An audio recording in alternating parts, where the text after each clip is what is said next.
Everyone tells you what the best workout split is, but no one tells you how to actually program one. But in the next 90 seconds, I'm going to show you exactly how to program a 4-day upper-lower split, which will make you more gains than someone who trains 6 days a week. Alright, so here's how you actually program a proper 4-day upper-lower split. Now, the goal here is to hit each muscle twice a week, with 4 to 8 hard sets per muscle group, taken to or near failure. Now, some muscles like hamstrings, chest, and lower back might need fewer sets due to recovery demands. So, the workout split looks like this: upper, lower, rest, upper, lower, rest, rest. You have 3 rest days and you have 4 working days. Now, these workouts are divided into 2 different upper days and 2 different lower days. The upper A looks like this, upper B looks like this, lower A looks like this, being more quad dominant, and lower B looks like this, being more hamstring dominant. Now, do not copy this exact order of exercises. I focus chest first because it's the weak point, and let's say your back's the weak point, start with back.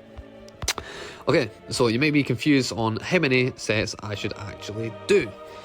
Now, you should only be doing between 1 to 2 hard sets per exercise, but you must find your sweet spot. Volume tolerance varies from person to person.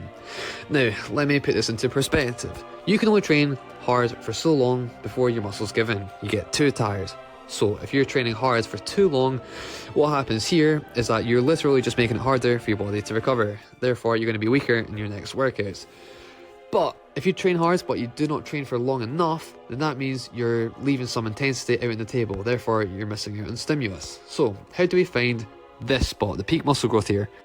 Simple answer, it's not very simple. You have to experiment. Like I said, your volume tolerance varies from person to person.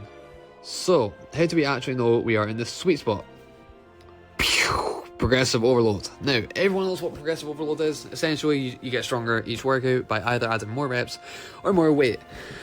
But most people don't fully put this into practice. Most people, they know what progressive overload is, but they don't actually try to get stronger every single session. You should progress every single session, not every other session. Every single session, you should be progressing.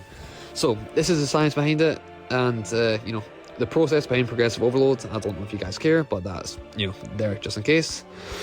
Now, if you're not progressing session to session with proper sleep plus food, reduced volume, that means you're exceeding how much volume you can tolerate. Now, you should be training between the 6 to 10 rep range. Once you can easily do 8 plus reps, add weight, because progression drives growth. Now, how much rest should we take between sets? Honestly, don't rush, don't set a timer, just rest until you feel ready. Usually 2.5 minutes plus, and if you're still gas, wait longer. Cardio should not limit your muscle performance. Like if you're doing squats, take longer rests. It's more physically demanding on your nervous system. And yeah, now with that,